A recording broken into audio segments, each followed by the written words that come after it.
ನಮಸ್ಕಾರ ನ್ಯೂಸ್ 18 ಡಿಜಿಟಲ್ಗೆ ಸ್ವಾಗತ. ನಾನು ಚೈತ್ರ ಹರೀಶ್. ಐಪಿಎಲ್ ಕ್ರಿಕೆಟ್ ಜಗತ್ತನ್ನೇ ಬದಲಾಯಿಸಿದ ಲಲಿತ್ ಮೋದಿ ಭಾರತ ತೊರೆದು ಬರೋಬ್ಬರಿ 16 ವರ್ಷಗಳೇ ಕಳೆದಿದೆ. ದೇಶದಲ್ಲಿ ಹಲವು ಕಾನೂನು ಹೋರಾಟ ಹಾಗೂ ಕೇಸ್ಗಳನ್ನು ಎದುರಿಸ್ತಾ ಇದ್ದಂತಹ ಅವರು ಇಷ್ಟು ದಿನ ವಿದೇಶದಲ್ಲೇ ತಲೆಮರೆಸಿಕೊಂಡಿದ್ರು.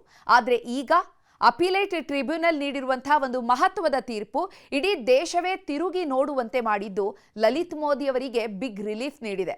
ಬರೋಬ್ಬರಿ 16 ವರ್ಷಗಳ ನಂತರ ಮರಳಿ ಭಾರತಕ್ಕೆ ಬರಲು ಲಲಿತ್ ಮೋದಿ ಸಜ್ಜಾಗಿದ್ದಾರೆ. ಹಾಗಾದ್ರೆ ಲಲಿತ್ ಮೋದಿ ಭಾರತಕ್ಕೆ ವಾಪಸ್ ಬರೋದಕ್ಕೆ ಹಾದಿ ಸುಲಭವಾಗಿದ್ದು ಹೇಗೆ? ಅವರಿಗೆ ಸಿಕ್ಕ ಆ ದೊಡ್ಡ ರಿಲೀಫ್ ಆದ್ರೂ ಏನು? ಈ ಬಗ್ಗೆ ಸಂಪೂರ್ಣ ಮಾಹಿತಿಯನ್ನ ಇವತ್ತಿನ ಡಿಜಿಟಲ್ ಕಂಟೆಂಟ್ನಲ್ಲಿ ನೋಡ್ತಾ ಹೋಗೋಣ. ನೀವಿನ್ನು ನ್ಯೂಸ್ 18 ಸಬ್ಸ್ಕ್ರೈಬ್ ಮಾಡಿಲ್ಲ ಅಂದ್ರೆ ಲೈಕ್ ಮಾಡಿ, ಶೇರ್ ಮಾಡಿ, ಸಬ್ಸ್ಕ್ರೈಬ್ ಮಾಡಿ. 2009ರ ಐಪಿಎಲ್ ದಕ್ಷಿಣ ಆಫ್ರಿಕಾ ವಿದೇಶಿ ವಿನಿಮಯ ನಿರ್ವಹಣಾ ಕಾಯ್ದೆ ಪ್ರಕರಣಕ್ಕೆ ಸಂಬಂಧಪಟ್ಟಂತೆ ಲಲಿತ್ ಮೋದಿ ಅವರಿಗೆ ಅಪೀಲೇಟ್ ಟ್ರಿಬ್ಯುನಲ್ನಿಂದ ಭಾರೀ ನೆಮ್ಮದಿ ಸಿಕ್ಕಿದೆ. ಜಾರಿ ನಿರ್ದೇಶನಾಲಯ ಮೋದಿ ವಿರುದ್ಧ ಮಾಡಿದಂತಹ ಬಹುತೇಕ ಆರೋಪಗಳನ್ನು ಮತ್ತು ವಿಧಿಸಿದಂತಹ ದಂಡಗಳನ್ನು ಕೋರ್ಟ್ ವಜಾಗೊಳಿಸಿದೆ. ಈ ತೀರ್ಪಿನ ನಂತರ ಪ್ರತಿಕ್ರಿಯಿಸಿರುವಂತಹ ಲಲಿತ್ ಮೋದಿ, ಕಳೆದ 16 ವರ್ಷಗಳಿಂದ ನಾನು ಸತ್ಯಕ್ಕಾಗಿ ಹೋರಾಟ ಮಾಡ್ತಾ ಇದ್ದೆ. ಕೊನೆಗೂ ನನ್ನ ಹೋರಾಟಕ್ಕೆ ಜಯ ಸಿಕ್ಕಿದೆ. ನನ್ನ ಪರವಾಗಿ ತೀರ್ಪು ಬಂದಿರುವುದಕ್ಕೆ ತುಂಬಾನೇ ಖುಷಿಯಾಗಿದೆ ಅಂತ ಹೇಳಿದ್ದಾರೆ. ಅಲ್ಲದೆ ಇದೇ ವರ್ಷದ ಕೊನೆಯಲ್ಲಿ ಅಥವಾ ಮುಂದಿನ ವರ್ಷದ ಆರಂಭದಲ್ಲಿ ತಾವು ಭಾರತಕ್ಕೆ ಮರಳಲಿರುವುದಾಗಿ ಘೋಷಿಸಿದ್ದಾರೆ. ಈ ಪ್ರಕರಣದ ಇತಿಹಾಸವನ್ನ ನೋಡೋದಾದ್ರೆ 2009ರಲ್ಲಿ ಭಾರತದಲ್ಲಿ ಸಾರ್ವತ್ರಿಕ ಚುನಾವಣೆಗಳು ಇದ್ದಿದ್ದರಿಂದ ಐಪಿಎಲ್ ಟೂರ್ನಿಯನ್ನ ದಕ್ಷಿಣ ಆಫ್ರಿಕಾಗೆ ಶಿಫ್ಟ್ ಮಾಡಲಾಗುತ್ತೆ.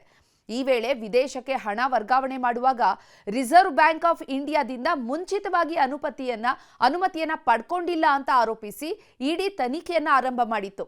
ಆದರೆ ಈಗ ತೀರ್ಪು ನೀಡಿರುವಂತಹ ಸಫೇಮಾ ಅಡಿಯಲ್ಲಿನ ಅಪೀಲೇಟ್ ಟ್ರಿಬ್ಯುನಲ್ ಜುಲೈ 16ರಂದೇ ಪ್ರಮುಖ ತೀರ್ಪನ್ನ ಪ್ರಕಟಿಸಿದ್ದು, ಈ ಪ್ರಕರಣದಲ್ಲಿ ಲಲಿತ್ ಮೋದಿ ಅವರು ಫೆಮಾ ನಿಯಮಗಳನ್ನು ಉಲ್ಲಂಘಿಸಿದ್ದಾರೆ ಅನ್ನೋದಕ್ಕೆ ಯಾವುದೇ ಬಲವಾದ ಪುರಾವೆಗಳು ಇಲ್ಲ ಅಂತ ಸ್ಪಷ್ಟಪಡಿಸಿದೆ.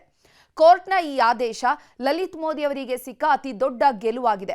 ಯಾಕಂದ್ರೆ ಇಡಿ ಕಟ್ಟಿದಂತಹ ಪ್ರಕರಣದ ಅಡಿಪಾಯವನ್ನೇ ಟ್ರಿಬ್ಯುನಲ್ ತಳ್ಳಿ ಹಾಕಿದೆ.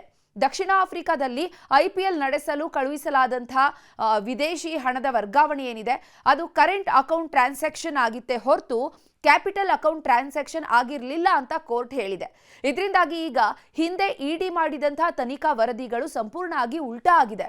ತಾವು ಕೇವಲ ಐಪಿಎಲ್ ಒಳಿತಿಗಾಗಿ ಮಾತ್ರ ಯೋಚಿಸುತ್ತಿದ್ದಾಗಿ ಹೇಳಿರುವಂತಹ ಮೋದಿ ಈಗ ಆ ಕಹಿ ಅಧ್ಯಾಯ ಮುಗಿದಿದ್ದು ಹೊಸ ಜೀವನದ ಕಡೆ ಮುಖ ಮಾಡಿದ್ದೇನೆ ಅಂತ ಹೇಳಿದ್ದಾರೆ.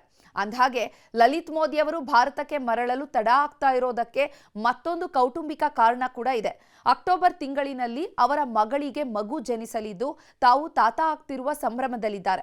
ಈ ಎಲ್ಲ ಜವಾಬ್ದಾರಿಗಳು ಮುಗಿದ ಬಳಿಕ ಅಂದ್ರೆ ಈ ವರ್ಷದ ಡಿಸೆಂಬರ್ ಅಥವಾ ಮುಂದಿನ ವರ್ಷದ ಜನವರಿ ವೇಳೆಗೆ ಅವರು ಭಾರತಕ್ಕೆ ಬರ್ತಾರೆ ಅನ್ನುವಂಥ ಮಾಹಿತಿ ಇದೆ.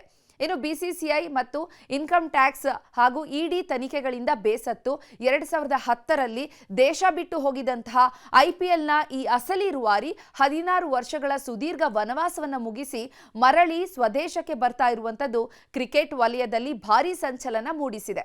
ನಿರ್ಭೀತ, ನಿಷ್ಪಕ್ಷಪಾತ, ವಿಶ್ವಾಸಾರ್ಹ ಸುದ್ದಿಗಳಿಗೆ ಮತ್ತೊಂದು ಹೆಸರಾಗಿರೋ ನ್ಯೂಸ್ 18 ಕನ್ನಡ ಈಗ ಆಪ್ನಲ್ಲೂ ಲಭ್ಯ ಇದೆ. ದಯವಿಟ್ಟು ಇಲ್ಲಿರೋ QR ಕೋಡ್ ಅನ್ನು ಸ್ಕ್ಯಾನ್ ಮಾಡಿಕೊಂಡು ಆಪ್ ಡೌನ್ಲೋಡ್ ಮಾಡೋದಕ್ಕೆ ಮರಿಬೇಡಿ. ನಿಮ್ಮ ಬೆಂಬಲ ಹೀಗೆ ಸದಾ ನಮ್ಮೊಂದಿಗಿರಲಿ. ಧನ್ಯವಾದ.